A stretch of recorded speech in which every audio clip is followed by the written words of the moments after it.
और साधुवाद पूज्य आचार्य जी। अब हम सब जो ब्रज के लाडले रसिक वक्ता और पूरे संसार में पूज्य ठाकुर जी की ही परंपरा को आगे बढ़ा रहे और ठाकुर जी के परम लाडले पुत्र तो हैं ही और शिष्य भी हैं। और वैसे तो पूज्य महाराज जी की परंपरा में पक्के दाऊ जी के ही शिष्य हैं। दाऊ जी महाराज ही रामानुजाचार्य बन के आए हैं, रामानुजाचार्य संप्रदाय के ही आप सब शिष्य हैं, तो आप तो सब दाऊ जी महाराज के शिष्य हैं। ऐसे दाऊ जी के परम लाडले विश्वविख्यात भागवत भूषण हमारे छोटे भाई आदरणीय श्री इंद्रेश उपाध्याय जी से निवेदन करूंगा हम सबको अपनी वाणी से लाभान्वित करें। पूज्य श्री इंद्रेश जी।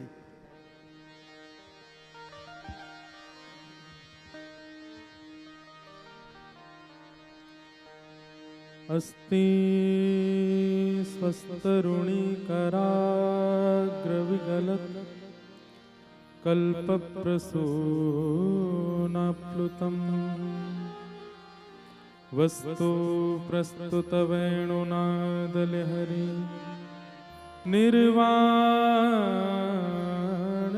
निर्वाणनिर्व्याकुलम् स्रस्तनिबद्धनि विविलसत् कोऽपि सहस्राव्रतम् हस्तन्यस्तनतापवर्गमखिलो दारं किशोराकृति। जय जय श्री राधारमण, जय जय नवल किशोर, जय गोपी चितचोर प्रभु, जय जय माखन चोर। श्री गोवर्धन नाथ की जय, गिरिराज धरण की जय, श्री दाऊ दादा की जय, भागवत महापुराण की जय, लाला के बाबा की जय, बाबा के लाला की जय, लाला बाबा दोनों की जय, जय जय श्री राम। परम आनंद आज पूज्य गुरुदेव भगवान पूज्य पिताजी महाराज के मंगल सानिध्य में कथा रसस्वादन पान करने के लिए यहाँ हमारे ब्रजमंडल के सुंदर प्रांगण केएम यूनिवर्सिटी के प्रांगण में आने का अवसर प्राप्त हुआ। श्रीमद् भागवत की कथा पूज्य गुरुदेव भगवान की इतनी कृपा है कि ये तो बाल्यकाल से नहीं, है तो गर्व से ही सुनने को प्राप्त हो रही है। पूज्य गुरुदेव भगवान इतनी कृपा करते हैं कि उन्हीं के ही अनुग्रह से कुछ कहने सुनने का अवसर प्राप्त होता है।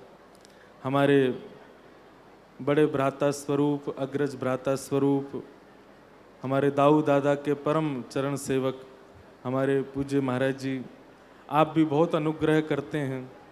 पांडे जी की कृपा से मुझे भी दाऊ जी को कथा सुनाने का अवसर प्राप्त हुआ था और दाऊ जी की कृपा से ही हम कथा सुना पा रहे हैं, ये बात निश्चित है। मंच पर विराजमान समस्त संत वृंद, भगवत वृंद, सबको बारंबार प्रणाम।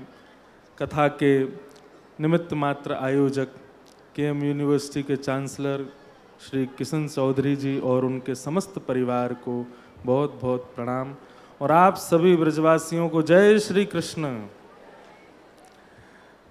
अब ज़्यादा तो कहा कहूँ, श्री गुरुदेव भगवान खूब सुंदर यहाँ कथा सुना रहे हैं। गोवर्धन उत्सव भयो है, 56 भोग लग गए हैं और आपने अभी पूज्य श्री प्रभुव्रत ब्रह्मचारी जी के भाव से गा करके तो और मुँह में पानी आ गया है। अब तो यूँ लग रही है बस प्रसाद पावे को मिले। तो हमने सोची कि बस ने तुलसी पधरा दें तो भोग लग जाए, फिर आप सब लोग प्रेम से पाओ। 56 भोग तो तैयार है ही गए हैं। ब्रजवासी और ठाकुर जी को प्रेम, ऐसो प्रेम पूरे ब्रह्मांड में ठाकुर जी को कोई से नहीं है जैसो हम ब्रजवासीन थे।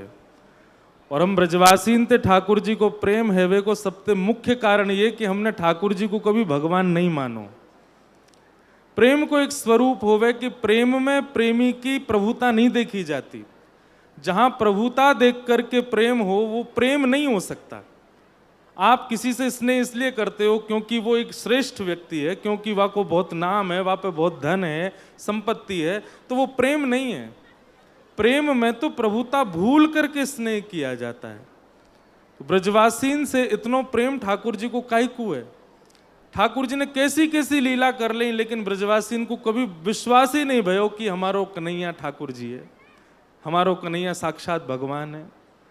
गर्गाचार्य जी महाराज ने आकर के यशोदा मैया को संकेत करने का प्रयास किया कि मैया साक्षात पर ब्रह्म है। जैसे ही कही नारायण समो गुणई, यशोदा मैया ने कान पकड़ लियो लाला को। बोले बाबा दोबारा बोलियो, कौन है ये? बोले साक्षात पर ब्रह्म के। बोले पर ब्रह्म होगो कहीं और, हमारो तो लाला है, हमारो तो कन्हैया है। यही एक बात, ब्रजवासियों ने कभी ठाकुर जी को भगवत तत्व नहीं माना, सदा अपनो पुत्र के भांति, मित्र के भांति, सखा के भांति वो संबंध रखो। ये हम ब्रजवासी ने सिखायो है। कौन पावे आको पार, प्रेम ने दिया कि सदा उल्टी बहे धार। हमारे ब्रज में कह में प्रेम को प्रमुख यही वृंदावन धाम, प्रेम ही ते पायो श्याम रसिया ने नाम। ठाकुर जी को जन्म यदि वृंदावन में ना है कि बंबई में भयो हो तो कैसो विचित्र लगतो। भगवान श्री कृष्ण बंबई में भये होते, चेन्नई में भये होते, कलकत्ता में भये होते, जम्मू कश्मीर में भये होते, तो शायद ठाकुर जी को इतना यश ना हो। तो ठाकुर जी को इतना यश कायकू भयो क्योंकि ठाकुर जी वृंदावन में प्रगटे। प्रेम हम सब प्रेमी ब्रजवासीन के बीच में प्रगटे। जयति तेधिकम जन्मना ब्रजः, गोपियां कहती हैं आपके जन्म से ब्रज की बड़ी और ज्यादा नाम हो गया। लेकिन इसका एक अर्थ लगाते हुए हमारे ब्रज के संत कहते हैं, बोले लाला तुम ज्यादा इतराओ मत, तुम्हारो जो इतनो नाम पूरे विश्व में भयो ना वो यामारे भयो क्योंकि तुम हम ब्रजवासीन के पास प्रकट भये। कहीं और प्रकट होते तो तुम्हारो इतनो यश ना हो। तो ब्रजवासीन से ठाकुर जी की पूछ है। प्रेम को प्रमुख यही वृंदावन धाम, प्रेम ही ते पायो श्याम रसिया ने नाम। याय जाने कहाँ गंवार, प्रेम ने दिया कि सदा उल्टी बहे धार। आज तक हम ब्रजवासीन के काजे ठाकुर जी अपनी दोनों भुजा उठा करके खड़े हैं जगन्नाथपुरी में। दोनों भुजा खोल करके ठाकुर जी खड़े हैं। क्यों? कौन के काजे खड़े हैं? अपनी बाह पसार के खड़े हैं कि मेरे हृदय से लगाओ। कौन को? ब्रज में जो जन्मे वहां को अधिकार है कि वो जगन्नाथ जी को हृदय से जाके लगावे। इतना प्रेम हम ब्रजवासीन से करें। क्यों? ब्रजवासी सरल हूं मैं, सहज हूं मैं, ठाकुर जी की प्रभुता को ना देखें, बनावटी ना हूं मैं ब्रजवासी, जो है वास्तविक मुंह पे ही कह दें। ये वास्तविकता, ये ठाकुर जी को अति प्रिय है। तो हम ब्रजवासी इनको तो भैया सही पूछो तो हम तो कथा है हमारे सुने ताकि हम रिचार्ज है जाएं, नहीं तो मुक्ति वुक्ति ये सब तो हमको जन्मते ही मिली वही है। हमारो ब्रज में जन्म है गो वही दिना हमारे हम मुक्त है गए। श्रीमद् भागवत के द्वितीय महात्म में वर्णन आता है कि ब्रज में जन्म लेनो साधारण बात नहीं है। बद्रीनाथ में जो तप करे वाकू फल के रूप में ब्रजमंडल में जन्म मिले। और ये मैं कोई मनगणंत बात नहीं कह रहा हूं, आप श्रीमद् भागवत के उत्तर महात्म्य में देख लो, वहां लिखो है साधन भूमि बद्री भूमि और फल भूमि ब्रज भूमि। साधन मतलब तब कहां? नर नारायण स्वयं तपस्या कर रहे हैं वहां पर। नारायण यानी कि स्वयं परब्रह्म तपस्या कर रहे हैं। क्यों? ताकि जब भी कल्प में दोबारा द्वापर आवे तो मेरो पुनः जन्म ब्रज में हो। बद्रीनाथ में यही मारे नारायण भगवान तपस्या कर रहे हैं ताकि बार बार जन्म मिले, ब्रज में मिले। तो भैया सही पूछो तो हम लोग तो वैसे ही जन्मते ही मुक्त हैं, हमें मुक्ति की आवश्यकता नहीं। ब्रज में आके मुक्ति कह रही है कि मोह मुक्ति बताओ कैसे मिलेगी। ठाकुर जी कह रहे हैं ब्रज रज उड़ मस्तक पड़े मुक्ति मुक्त है जा। बताओ मुक्ति हमारे वृंदावन में मुक्त है रही है तो हमें मुक्ति की कहाँ आवश्यकता? हम तो मुक्त हैं। बल्कि हम तो ये कथा आदि सुनकर के ठाकुर जी से यही मांगे, हमें मुक्ति ना चाहिए लाला, कृपा करके हमें दोबारा ब्रजमंडली दे दो, दोबारा हमारो जन्म ब्रज में ही है जाए। कि मोरहू बनाओ तो बनाओ श्री वृंदावन को, नाच नाच कुहक कुहक आपको रिझाऊंगा। बंदर हूँ बनाओ तो बनाओ श्री वृंदावन को, कूद कूद डालन पे भोर को जगाऊंगा। हम सब तो भैया जन्म जन्मते निश्चित ही ठाकुर जी ने जब गिरिराज जी उठाए होंगे, हम निश्चित वास में भी रहे होंगे, क्योंकि ब्रज में जन्म लेके ब्रज में प्राण त्यागने वाला व्यक्ति वो कहीं जावे ही ना है, दोबारा ब्रज में ही जन्म ले ले। तो हम तो सदा ब्रजवासी हैं, ऐसे ब्रज हमको प्राप्त भयो है। या ब्रज में आप सब लोग पूज्य गुरुदेव भगवान से कथा सुन रहे हैं, और अधिक कहा कहें, आप सबन को भी समय है गयो है। बस आयोजक परिवार को, यहाँ पर पधारे आप सभी लोगन को, व्यासपीठ को, हमारे पांडे जी को, सबको बहुत बहुत जय श्री कृष्ण, जय सिया राम। देखो पूज्य महाराज जी ने हमसे बेईमानी कर ली है। आपने कही कि 56 भोग बन गए, हम तुलसी पधराए दें, तो कृष्ण कथा में तुलसी राधा नाम को है। आपने कछु ना कही, पूरी बेईमानी लालावारी कर दई। मेरा निवेदन है पूज्य आचार्य जी कि सुन राधिका दुलारी, चाहे एक बंद हुए प्रभु तुलसी पधरा दें। पैसा एक से अब यहाँ पे प्रसंग इतनो उत्सव को चल रहा, अब रोवा रहे हो आप। तो तुलसी पधरा दें एक पंक्ति सुन। हे सुन राधिका दुलारी, तेरे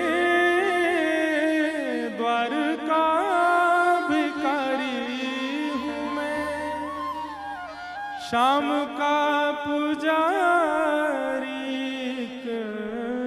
पीड़ा है हमारी हमें, श्याम ना मिला, हमें श्याम ना मिला, हमें श्याम ना मिला, हमें श्याम ना मिला, हो हमें श्याम ना मिला, हमें श्याम ना मिला। वैसे ये हमें श्याम ना मिला, ये भाव तो ब्रज के बाहर के लोग गावे, ब्रजवासी तो यूं गावे, ओ हमें श्याम मिल गया, हमें श्याम मिल गया, हमें श्याम मिल गया, हमें श्याम मिल। बोलो वृषभानु दुलारी की। और सुनो एक जय जयकार और है ब्रजवासीन को, बोल वृषभानु के जमाई की। और या जय जयकार को जरूर बोले करो, लाला प्रसन्न है जाए सबन को। जय श्री कृष्ण।